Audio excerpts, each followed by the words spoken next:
Hi, I'm Jeffrey Roger Rowe. I'm a scriptwriter that is currently adapting Hugh Lunn's book The Great Fletch for the screen.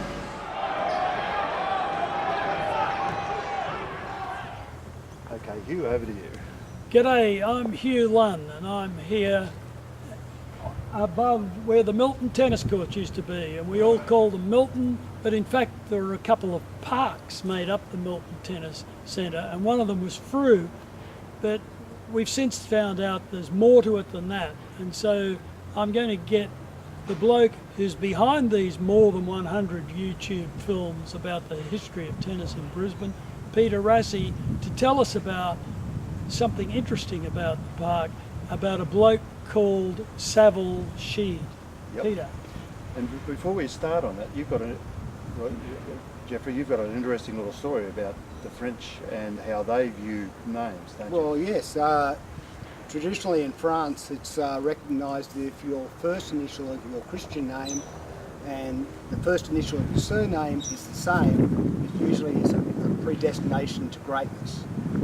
And that is a great little story, because when you have a look at the tennis history, you've got Herbert Rowe, who came to Brisbane in 1896, 1 year before Wimbledon began its auspicious history, and he brought the game of tennis to the Brisbane Grammar School as the principal, and he then was the driving force to get tennis up and going in Queensland, and Frew Park was established in 1915, so next year 100 years, and it originally started out as the Queensland Lawn Tennis Association, which was basically from where that water tank is to Milton Road, and they then built a complex there, and this other part was still a swamp, Red Jacket Swamp. And then about 1920, what was called the Suburban Tennis Association, the Hardcourt Tennis Association in effect, then acquired that land, and the driving person behind it all was Saville Sheard. And so they filled in Red Jacket Swamp at this half of Milton here, and in recognition of the huge amount of work that Saville Sheard did, they named the park at this half of the Milton Tennis Complex Sheard Park. And right here, and Hugh will be able to confirm this, was one of the main entrances, but the name Sheard Park was up in big bold letters at the end of Lucy Street here, where we're currently standing. And it's really Frew and Sheard were the driving force that put the infrastructure in, so that when the 1950s and 60s arrived and these great talented tennis players then started to stride the world, they were doing it on the legwork and the hard work that was put in by those two tennis administrators. And it's just an absolutely fascinating bit of tennis history, and I've been drilled into me how important it is by one of Saville's relatives, Dennis Sheard, but also by a very driven individual by the name of Dot Deacon, who really brought to my attention in the most forceful way imaginable, but in a good forceful way, the importance.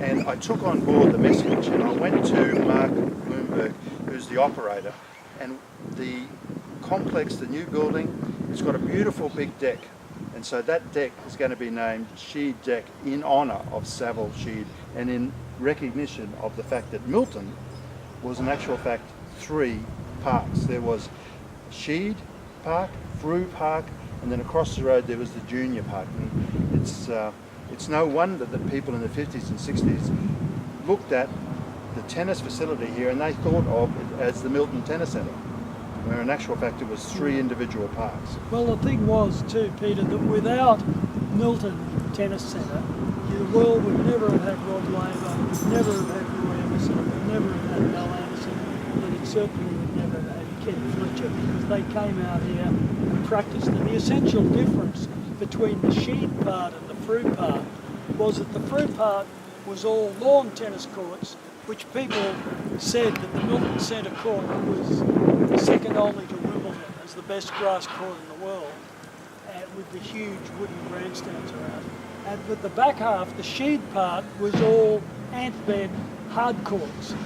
And so when Brisbane ordinary tennis players played competition and played each other, we played out on the Sheard Park. And Labour and Emerson and Fletcher and Anderson, they played on the lawn court part, and that's why they were able to go over to Wimbledon and give everyone a big hurry up. That was the 60s. Queensland dominated world tennis. It's that simple. You know, Mel Anderson won the US Open. John Barrett, the voice of Wimbledon, said that Ken Fletcher dominated Wimbledon in the 60s. Labour was killing everyone in the 60s, and they were all familiar. No, it's amazing. And with that, we'll say good afternoon and thank you.